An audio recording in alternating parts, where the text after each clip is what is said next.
October 14, 1943, Central Germany. The sky is a pale, brittle blue over the Reich, 30,000 feet below. Autumn fields lie quiet beneath a thin veil of morning mist. Up here, there is no silence, only the steady, bone-deep vibration of 4 Wright Cyclone engines pulling a B-17 flying fortress toward the heart of the German war machine. Second Lieutenant Daniel Mercer grips the yoke of Lucky Bell, a B-17G assigned to the 305th Bomb Group. He is 24. From Wichita, Kansas, his aide-de-jacket is stiff with cold. Frost creeps along the inside of the cockpit glass. His oxygen mask fogs with each breath. Ahead of him, the formation stretches for miles. Silver bombers in tight combat boxes, contrails carving white scars across the sky. Their target today is Schweinfurt. Ball bearings, the arteries of Hitler's tanks and aircraft. Flak expected heavy, his co-pilot, Frank Donnelly, mutters through the interphone. Real heavy. Daniel nods, eyes scanning instruments.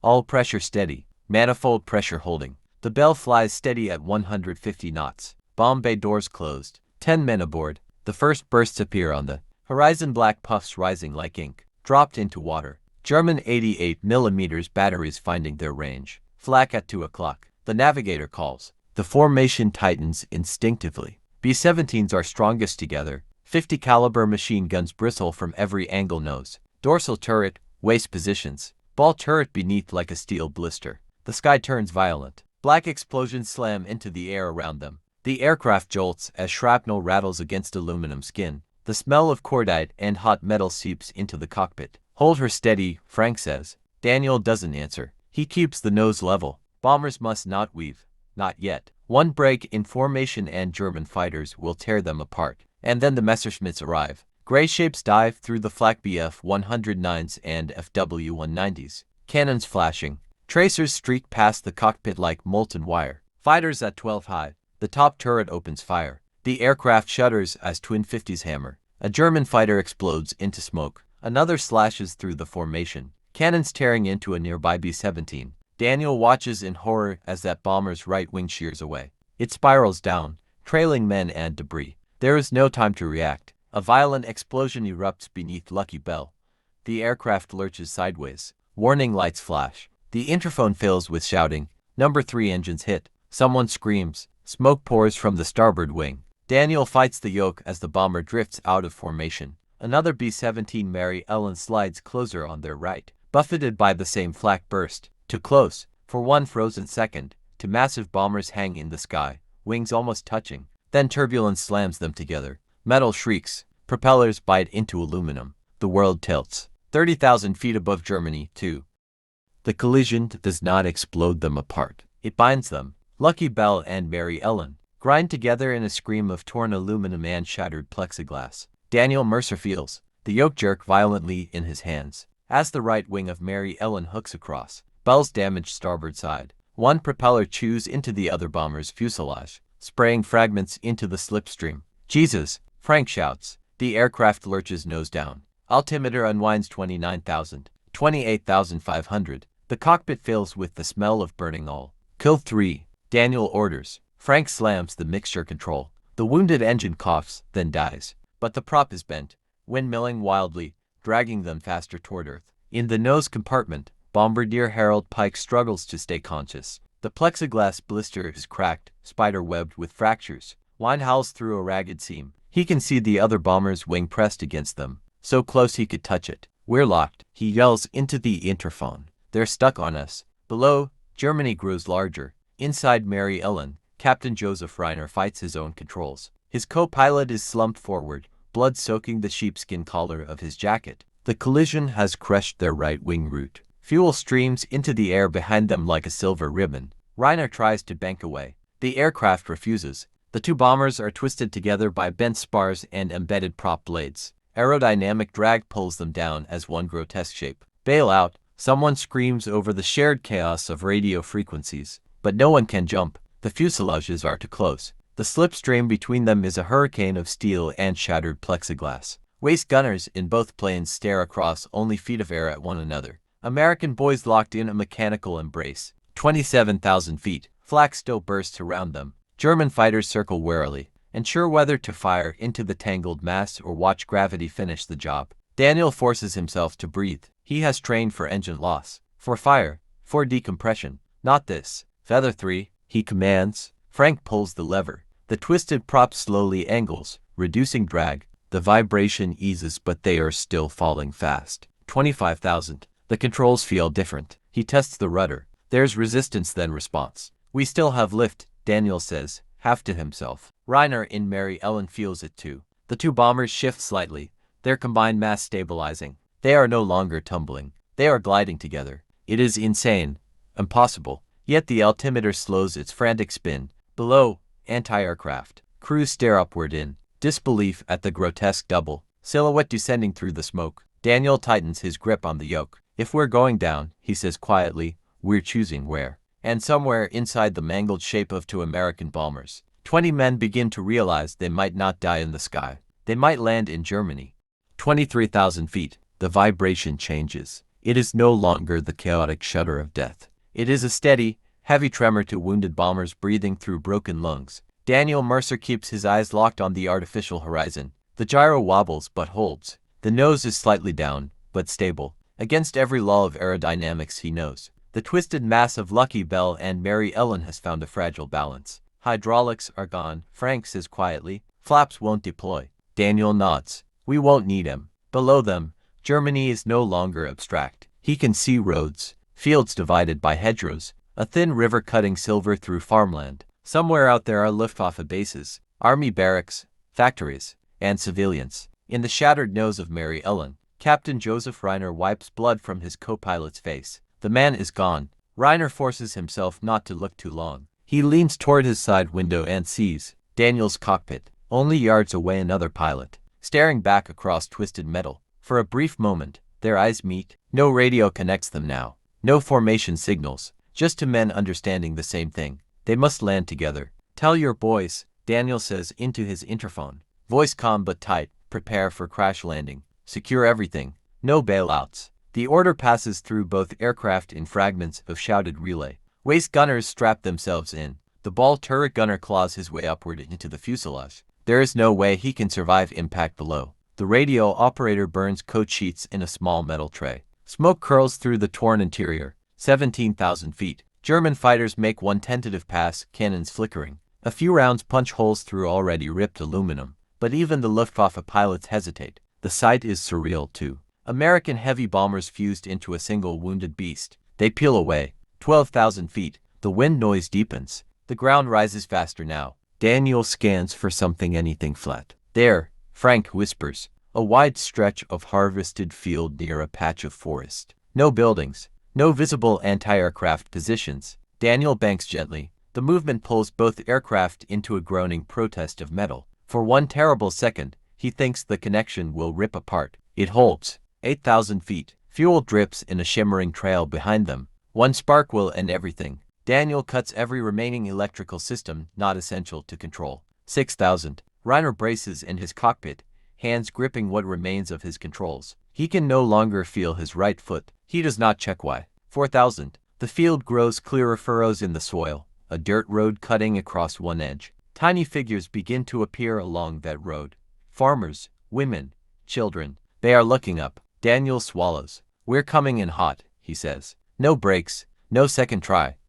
The field rushes toward them in brutal silence. Daniel Mercer feels the weight of two bombers in his hands. The controls respond slowly, like steering a wounded animal that refuses to die. The airspeed is too high, well over safe landing speed, but there is no choice. No flaps, no landing gear. The hydraulics are dead. Brace, brace, Frank shouts. In both aircraft, men tighten harnesses. Some whisper prayers. One laughs once short, sharp, disbelieving. 200 feet. Daniel eases the nose up. The control column trembles violently. The twisted wings groan as airflow shifts unevenly across bent aluminum. For a heartbeat, it feels almost smooth. Then the ground hits. The fused bombers slam into the field in an eruption of dirt and smoke. The belly of Lucky Bell strikes first, tearing open like a tin can. The shock throws Daniel forward against his harness. Behind him, something heavy rips loose and slams into the bulkhead. The right wing of Mary Ellen catches a furrow and snaps with a thunderclap. The two aircraft pivot violently, carving a trench through the earth. Fuel ignites somewhere in the wreckage. Flames flash, then hesitate, starved of oxygen by the chaos of torn metal and churned soil. The combined mass skids for what feels like miles. Inside the cockpit, everything becomes dust and noise. And then, stillness, a low crackling of small fires, the ticking of hot metal cooling. Daniel blinks. He is alive. Frank, he says, voice hoarse. A cough. Still here. Smoke seeps into the cockpit. Daniel fumbles at his harness, hands shaking now that control is gone. He kicks the side window loose. Cold autumn air floods in. Outside, the field is a scar of blackened earth stretching behind them. The B-17s remain grotesquely intertwined, broken but intact enough to recognize. From the torn fuselage of Mary Ellen, Captain Reiner stumbles out first. Blood streaked down his temple. He looks back at the wreckage, as if expecting it to explode. It doesn't. One by one, survivors crawl from both aircraft. Some limp, some carry wounded friends. One man does not move at all. Daniel drops to the ground, knees buckling as soil presses beneath his gloves. He smells earth, smoke, gasoline, and something else. Voices, German voices, from the dirt road beyond the field. Civilians approach cautiously, men in farm coats. Elderly fathers, teenage boys, and behind them, women in gray-blue uniforms. Auxiliary personnel. Luftwaffe communications staff. They stare at the wreckage, stunned. One young woman covers her mouth in disbelief at the sight of two American bombers fused like wreckage from the sky itself. Daniel slowly raises his empty hands. Around him, his crew does the same. There are no weapons drawn yet, only shock. Captain Reiner steps closer to Daniel. For the first time, the two pilots stand face to face on solid ground. We made it, Reiner says quietly. In the distance, the wail of approaching German military vehicles begins to rise. Daniel Mercer feels the weight of two bombers in his hands. The controls respond slowly, like steering a wounded animal that refuses to die. The airspeed is too high, well over safe landing speed, but there is no choice. No flaps, no landing gear. The hydraulics are dead. Brace, brace, Frank shouts. In both aircraft, men tighten harnesses. Some whisper prayers. One laughs once short, sharp, disbelieving. 200 feet. Daniel eases the nose up. The control column trembles violently. The twisted wings groan as airflow shifts unevenly across bent aluminum. For a heartbeat, it feels almost smooth. Then the ground hits. The fused bombers slam into the field in an eruption of dirt and smoke. The belly of Lucky Bell strikes first, tearing open like a tin can. The shock throws Daniel forward against his harness. Behind him, something heavy rips loose and slams into the bulkhead. The right wing of Mary Ellen catches a furrow and snaps with a thunderclap. The two aircraft pivot violently, carving a trench through the earth. Fuel ignites somewhere in the wreckage. Flames flash, then hesitate, starved of oxygen by the chaos of torn metal and churned soil. The combined mass skids for what feels like miles. Inside the cockpit, everything becomes dust and noise. And then, stillness, a low crackling of small fires, the ticking of hot metal cooling. Daniel blinks. He is alive. Frank, he says, voice hoarse. A cough. Still here. Smoke seeps into the cockpit. Daniel fumbles at his harness, hands shaking now that control is gone. He kicks the side window loose. Cold autumn air floods in. Outside, the field is a scar of blackened earth stretching behind them. The B-17s remain grotesquely intertwined, broken but intact enough to recognize. From the torn fuselage of Mary Ellen, Captain Reiner stumbles out first. Blood streaked down his temple. He looks back at the wreckage, as if expecting it to explode. It doesn't. One by one, survivors crawl from both aircraft. Some limp, some carry wounded friends. One man does not move at all. Daniel drops to the ground,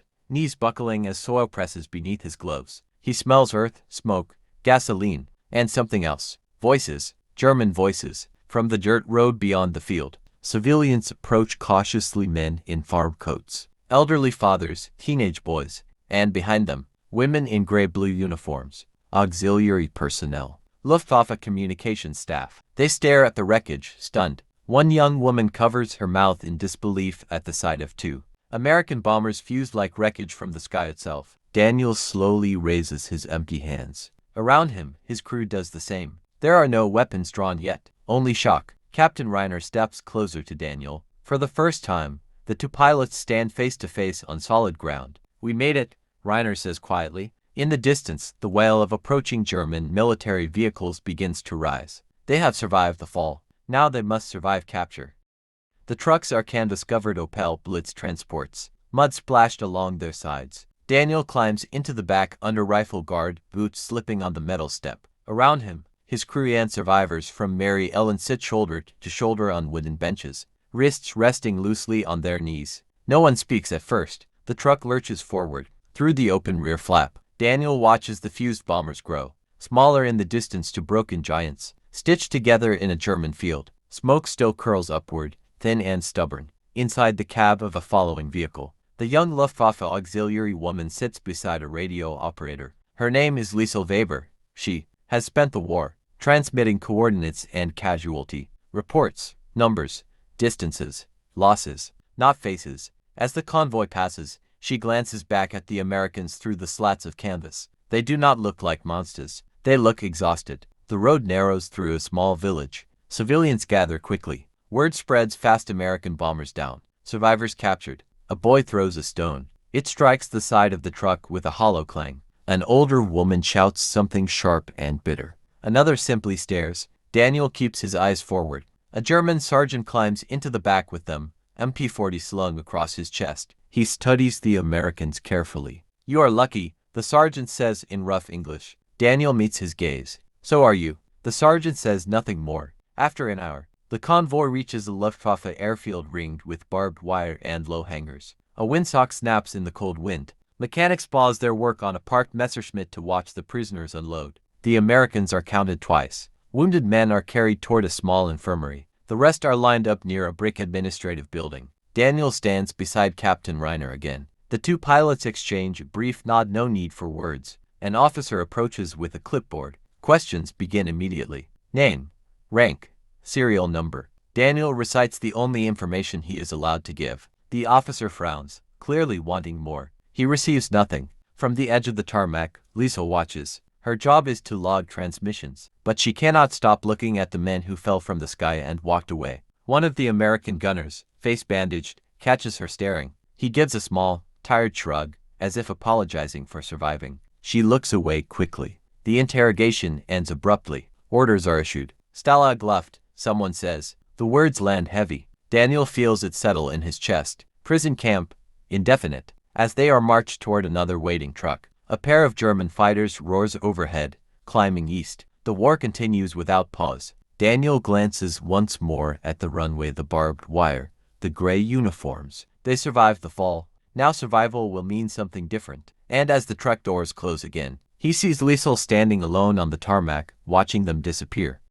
The train moves at night. Wooden freight cars, iron wheels grinding against frozen rails. No markings beyond faded numbers and the Reichsbahn eagle. Inside one of the cars, Daniel Mercer sits on the floor with 20 other American airmen, backs pressed against rough timber walls. A single lantern hangs from a nail, swaying with every jolt. The air smells of straw, sweat, and cold iron. Captain Reiner sits opposite him, face pale under the bruises. The men speak in low voices, careful not to waste energy. "Stalag Luft III, probably," Reiner murmurs. "That's where they send aircrew." Daniel nods. He has heard of it. A camp built specifically for Allied flyers. Escape-proof, they say. Deep sand under the soil to prevent tunneling. Outside, the train whistles long and hollow across the German countryside. Hours pass. At one stop, the door slides open abruptly. Harsh light floods in. German guards count them quickly. A young private tosses in a bucket of water and a small sack of black bread. As the door slams shut again,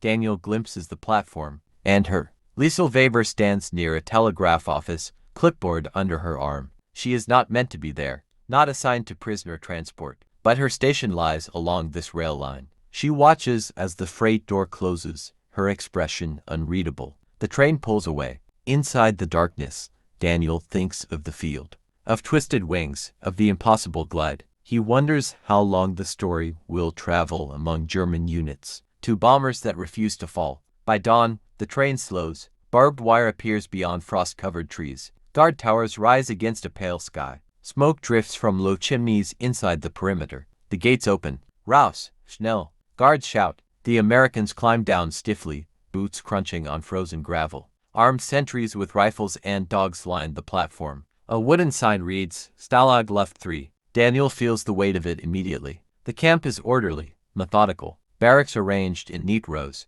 Double fences, searchlights. They are processed again, names checked. Personal items confiscated, dog tags recorded. A German officer with wire-rimmed glasses studies Daniel's paperwork. "You are pilot," the officer says quietly. You landed 2 machines. Daniel says nothing. The officer's eyes narrow, not hostile, curious. You will find, he says, this camp is disciplined. Daniel is assigned to a barracks filled with British and American airmen, bunks 3 tiers high, a small iron stove in the center. Men look up as the newcomers enter. Fresh meat, someone mutters softly, but there is no cruelty in it, only understanding. As night falls, searchlights sweep across the compound. Beyond the fence, Germany continues its war. Daniel lies on his bunk, staring at the wooden slats above him. He survived the sky. He survived the landing. Now he must survive waiting. And somewhere beyond the wire, a young German woman cannot stop thinking about the men who refuse to fall. Winter settles over Stalag Luft III like a lid closing. Snow gathers along the inner fence, thin at first, then heavy. Searchlights sweep across white ground each night, turning drifting flakes into ghostly spirals. Inside Barracks 104, Daniel Mercer learns the rhythm of captivity. Roll call at dawn. Counted once. Counted twice. Tin mugs of weak coffee substitute. Black bread rationed carefully. Red Cross parcels divided with surgical precision powdered milk. Tin meat. Cigarettes that become currency. Men build routines because routines keep the mind from drifting too far. Daniel joins a small circle of pilots who lecture one another on navigation, theory and engine mechanics. As if exams still matter, Captain Reiner sketches glide ratios in charcoal on scrap cardboard. It becomes quiet legend in the barracks. How do bombers locked together and still found lift? They'll never believe it back home, a British flight lieutenant says. Daniel shrugs. Doesn't matter. But it does. Beyond the wire, guards change shifts. Among them are older reservists and very young recruits. They watch the prisoners with wary detachment. Orders are strict. No fraternization. One afternoon, a transport truck arrives at the outer compound. Daniel sees it through the narrow barracks window. A small group of Luftwaffe administrative personnel step out, communications, staff rotating between airfields, and among them, Liesel Weber. She walks briskly toward the camp office, collar turned up against the cold. Her job is to assist with signal traffic. Temporary duty, nothing more. Daniel feels a strange tightening in his chest. Later that day, he is summoned to the commandant for questioning routine, they say. An officer wants clarification about aircraft damage reports from October 14th. He is escorted past the outer corridor, and there she is, seated at a desk with a field telephone and stacks of coded forms. For a moment, they simply stare. You survived, she says quietly in English. So did you, Daniel replies. A guard shifts nearby, impatient. Conversation must be brief. Liesel hesitates. The field. They talk about it still. 2 aircraft together.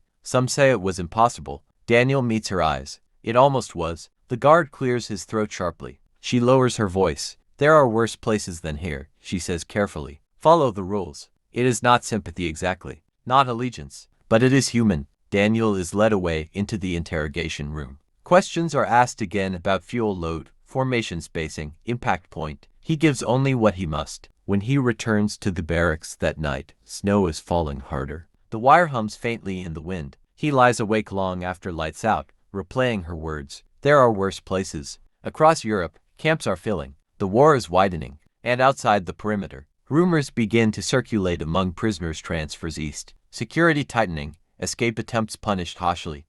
January 1944. The cold becomes a weapon. Inside Barracks 104, frost creeps along the interior walls. The iron stove burns low, fed carefully with ration coal. Men sleep in layers of uniforms and blankets, boots beside their bunks in case of night alarms. Daniel Mercer stands at the narrow window during morning roll call. Snow crunches under boots as German guards pace the perimeter. Dogs strain at their leash. Searchlights fade in the pale dawn. The camp has grown tighter. After an attempted escape from another compound, inspections have doubled. Floors are probed with metal rods. Barracks are searched without warning. Sand beneath the soil makes tunneling nearly impossible, but men still try. They always will. Daniel has kept out of organized escape circles. Not from fear, he calculates risk the way he once calculated fuel consumption. Too many variables, too little margin. But the rumors change things. Transfers east, closer to the front, closer to camps that are not built for airmen. One afternoon, he is summoned again to the administrative building. Snow blows sideways across the yard, stinging his face.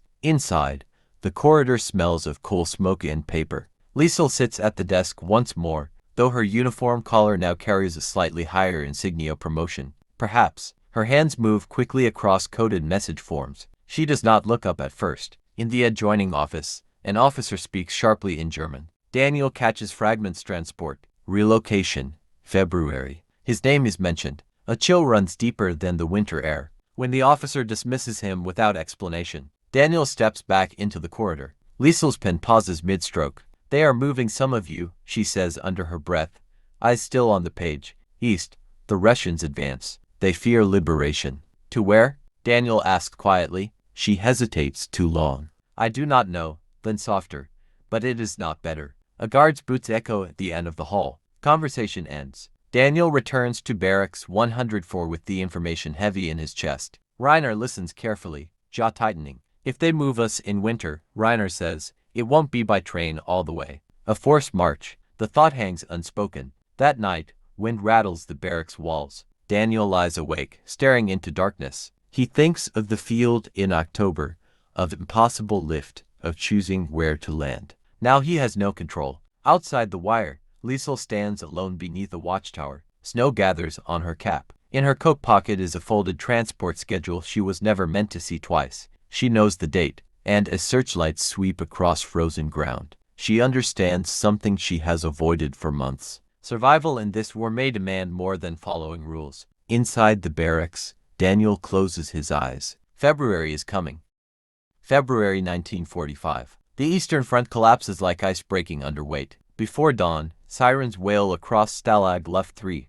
Guards shout orders in sharp, urgent bursts. Barracks doors fly open. Snow swirls through the compound, thick and blinding. Rouse, everything you carry, now. Daniel Mercer pulls on his boots with numb fingers. Around him, men stuff Red Cross tins, scarves, photographs into makeshift sacks. Captain Reiner meets his eyes once. It is happening.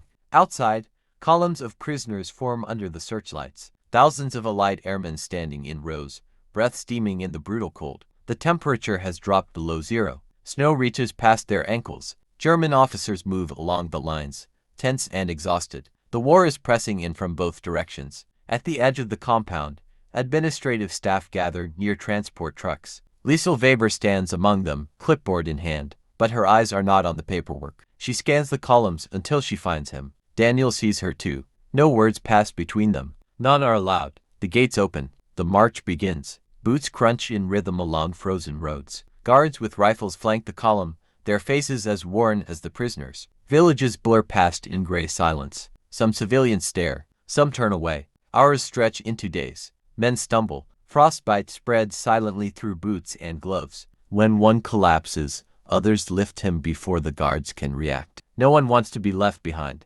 Daniel counts his steps the way he once counted altitude. Behind the column, distant artillery rumbles. On the third night, they are herded into a barn for shelter. Straw covers the floor. Bodies pressed together for warmth. Reiner coughs heavily beside Daniel, lungs raw from cold air. Outside, Liesel stands, with a small detachment of Luftwaffe personnel, tasked with communications between marching units. She has not been reassigned. She has followed the column by bureaucratic coincidence and something else. She watches as prisoners are counted in lantern light. When a guard steps away, she approaches the barn entrance under pretense of checking numbers. For a fraction of a second, her eyes meet Daniel's in the dim glow. West, she whispers, barely audible. Keep west when you can. It is all she risks. The next morning, chaos erupts. Allied aircraft roar overhead P-51. Mustangs strafing roads east of the column. Guards panic, shouting conflicting orders. In the confusion, the column splinters briefly along a crossroads. Daniel remembers the word,